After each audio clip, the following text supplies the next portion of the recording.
ఆయన ప్రేమతో చెప్తున్నారు కానీ యాక్చువల్గా ఆ రోజు నేను ఆయన కలిసినప్పుడు అంటే ఎప్పటి నుంచో నేను భీమవరంలో సినిమాలో రాకముందు నుంచి, ఎందుకంటే ఆయనది 32 సినిమాల ప్రయాణం, అదేమి చిన్న ప్రయాణం కాదు. నేను ఎందుకు ఆ మాట చెప్పానంటే ఆయన సినిమా ఆడటం ఆడకపోవటం అనేది తీసి పక్కన పెట్టి ఆయన వన్ మ్యాన్ ఆర్మీ. ఆయన దాంట్లో రాజు ఆయనే, సైన్యాధిపతి ఆయనే, సైనికుడు ఆయనే, అన్నీ ఆయనే. సో ఒక్క మనిషి సినిమా ఆలోచన పుట్టడం దగ్గర నుంచి దాని ఎగ్జిక్యూషను, దాని తాలూకు రిలీజ్ వరకు సినిమాని తీసుకెళ్ళి జనం ముందుకి థియేటర్లో సినిమాని ఒకే ఒక వ్యక్తి ఇంత ప్రయత్నం చేస్తున్నారంటే అది కూడా ఖచ్చితంగా ఏదో ఒక కారణం ఉండి తీరాలి సినిమాకి. దానికి ఖచ్చితంగా ఏదో ఒక ప్రయోజనం ఉండి తీరాలి. ఒక మాట మనం ఖచ్చితంగా మాట్లాడాలి, ఆ మాట వినపడాలి. అంటే నొక్కబడే గొంతుల గురించి మాట్లాడడానికి ఒక గొంతు ఉంది, ఆ గొంతు అందరికీ వినపడాలి. అది మనకు నచ్చచ్చు, నచ్చకపోవచ్చు, దాంతో మనం ఏకీభవించవచ్చు, ఏకీభవించకపోవచ్చు, కానీ వాళ్ళు మాట్లాడాల్సిన అవసరం ఉంది, అది మనం వినాల్సిన అవసరం కూడా ఉంది. లేకపోతే ఏం జరుగుతుందంటే ప్రపంచంలో ఏకపక్ష ధోరణి అనేది రావటం మూలంగా రాబోయే జనరేషన్స్ చాలా సంకుచితంగా తయారైపోతారు. సో అందుకని విభిన్నమైనటువంటి గొంతులు, విభిన్నమైన అభిప్రాయాలు, వీటిల్లోని బ్యూటీ ఉంది. సో అలాంటి ఒక పార్శ్వం, అలాంటి ఒక అందం ఆర్ నారాయణమూర్తి గారి సొంతం. అది ఆయన తాలూకు శైలి, అది ప్రత్యేకం. ఇప్పుడు ఈ సినిమాకి వచ్చినప్పుడు కూడా నేను సినిమా ఎలా ఉంది అని ఒకే ఒక మాటలో చెప్పాలంటే, నేను 2.5 గంటల పాటు వచ్చి ఫస్ట్ కార్డు పడిన వెంటనే 162 నిమిషాలు అనగానే నేను కొంచెం భయపడ్డా. అయ్యో బాబు 2 గంటల 40 నిమిషాలు ఇప్పుడు కూర్చొని చూడాలా మనం ఈ సినిమా? ఫస్ట్ వచ్చే భయం. ఎందుకంటే కరోనా తర్వాత అందరికీ కూడా ఏ సినిమాని కూడా 20 నిమిషాల మించి 30 నిమిషాల మించి చూడలేనటువంటి ఒక ఏమంటారు దాన్ని, ఒక అది యాంగ్జైటీ అనాలా, అసహనం అనాలా, అలాంటి పరిస్థితిలో ఉంది ప్రపంచం మొత్తం. అలాంటి సినిమాని 2 గంటల సినిమా, 2 hours ఇప్పుడు నేను చూసింది. 2 గంటల సినిమా చూస్తే, క్షమించాలి సమయం తప్పుగా చెప్పా, 2 గంటల సినిమా చూసినప్పుడు నాకు చాలా ఫాస్ట్గా పరిగెత్తి వెళ్ళిపోయింది, సినిమా అయిపోయింది. దాంతో విషయం, ఇందులో ఉన్న విషయం పేపర్ లీకులు, యూనివర్సిటీలు లేదంటే కాలేజీ రోజుల నుంచి విద్యాబోధన ఇంగ్లీష్లో జరగాల, తెలుగులో జరగాల, విద్యార్థులు ఉద్యోగాల కోసం, జాబ్ క్యాలెండర్ల కోసం వెయిట్ చేయటం, అక్కడ కూడా లంచాలు ఇచ్చిన వాళ్ళకి ఉద్యోగాలు వస్తుంటే మిగతా తాలూకు స్టూడెంట్లు కానీ మిగతా వాళ్ళ తాలూకు నిస్పృహ, ఇందులో ఏది కూడా మన ఇమ్మీడియట్గా ఉత్తేజపరిచే అంశాలు కాదు, ఏదో ఆలోచింపజేసేవు లేదా నిరాశపరిచే అంశాలు అయినప్పటికీ కూడా సినిమాని చాలా బలంగా పట్టుగా నడిపించారు. నేను అనుకోవటం అది మీ సిన్సియారిటీని అనుకుంటున్నాను. కేవలం మీ సిన్సియారిటీ మూలంగానే మనకి లోపల ఏదైనా ఒక లాంగ్వేజ్ వచ్చే లోపే మీ సిన్సియారిటీ వల్ల, బ్రదర్ ఒక్క నిమిషం, అంటే మాకు ఏదైనా లోపల ఒక లాంగ్వేజ్ వచ్చే లోపే మీ సిన్సియారిటీ వల్ల దాన్ని ఏం మాట అనలేకపోతున్నాం.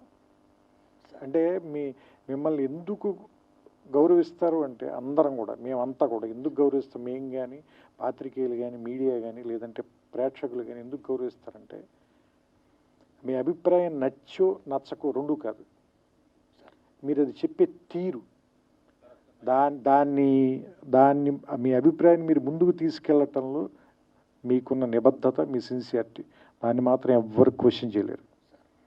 అది మాత్రం మీ సొంతం. అలాంటి వాటి కోసమే నేను ఇప్పుడు వచ్చి మీ పక్కన నుంచున్నాను. కేవలం ఏంటంటే మీ నిబద్ధత నచ్చే, దానికి గౌరవం ఇచ్చే. ఎందుకంటే ఇంతలా రాజీ పడకుండా బతకటం అందరి వల్ల సాధ్యం కాదు, నా వల్ల కూడా. నేను చాలాసార్లు రాజీ పడ్డాను నేను. సో అందుకని ఏంటంటే ఇలా రాజీ పడకుండా బతకటం అందరి వల్ల అవ్వదు, కొంత జెలసీ కూడా ఉంది నాకు. అలా బతకడం అంత తేలిక కాదు. సో అందుకని ఆయన పక్కన నిలబడి ఆయన నా అమూల్యమైన సమయం అన్నారు, కానీ ఆయన తన సమయాన్ని వెచ్చిచ్చి నాకు సినిమా చూపించినందుకు, ఈ సినిమా గురించి నన్ను మాట్లాడమని నాకు అవకాశం కల్పించినందుకు నేను మనస్ఫూర్తిగా ఆయన కృతజ్ఞతలు చెప్తున్నాను. ఈ సినిమా రేపు ఈ నెల ఆగస్టు 22వ తారీఖున రిలీజ్ అవుతుంది. దీన్ని థియేటర్లో చూడండి. ఇలాంటి సినిమాలు ఎందుకు బతకాలి అంటే ఆర్ నారాయణమూర్తి గారు మరిన్ని సినిమాలు ఇంకా తీయాలి. ఎందుకంటే అర్ధరాత్రి స్వతంత్రం నాకు తెలుసు, ఒరే రిక్షా నాకు తెలుసు, చాలా సూపర్ హిట్లు కొట్టారు మీరు. You're super star in your own way. So ఇప్పుడు కూడా చెప్తున్నాం కదా, ఆ స్టార్ ప్రెజెన్స్ అయితే ఉంది. మీకు తెలుసో తెలీదో మేము ఒక సినిమాలో క్యారెక్టర్కి మిమ్మల్ని అనుకున్నాం, కానీ నాకు ఎవరు ఏం చెప్పారంటే ఆయన చేయరని చెప్పారు. ఎందుకంటే మీరు రెమ్యూనరేషన్ ఆఫర్ చేసైతే ఆర్ నారాయణమూర్తి గారిని కొనలేరు అన్న. సో అంటే మీరు చెబితే ఎందుకు జనం ఇలాంటి విషయాలు మీరు చెప్తేనే ఎందుకు వింటారు అంటే, మీరు దాని డబ్బుల కోసం సక్సెస్ కోసం చెప్పరు, నిజంగా దాన్ని ప్రజలకు తెలియజేయాలని చెప్తారు కాబట్టి దాన్ని చూడడానికి వస్తారు, దాన్ని గౌరవిస్తారు. ఇప్పుడు నేను కూడా 2 గంటల పాటు నేను ఎందుకు గౌరవించి చూసి ఇక్కడికి వచ్చి మాట్లాడుతున్నానంటే దానికోసమే. సో ఈ సినిమా ఆడాలి. మీరు ఖచ్చితంగా నెక్స్ట్ సినిమా ఇంకా చాలా ఏమంటారు దాన్ని, కొంచెం ఎక్కువ డబ్బులు ఖర్చు పెట్టి ఇంకా మంచి ప్రొడక్షన్ వాల్యూస్తో తీయటానికి అవకాశం కలిగేలాంటి డబ్బులు ఈ సినిమా మీకు ఇవ్వాలని, అలాంటి సక్సెస్ వస్తుందని నేను కోరుకుంటూ, ఎస్పెషల్ ఇందులో నాకు ఆ గద్దర్ గారి పాట బాగా నచ్చింది.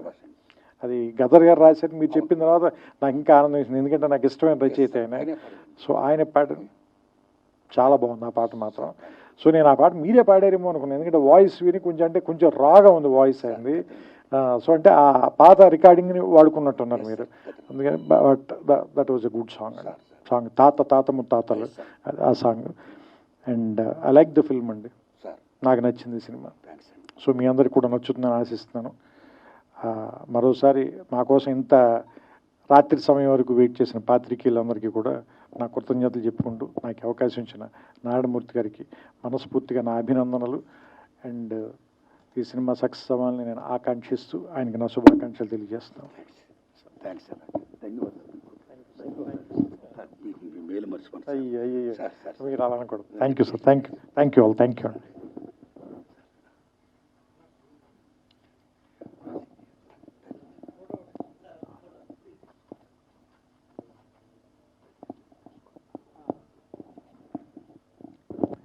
అండ్ ఇంకొకటి, ఈ సినిమాలో అయినా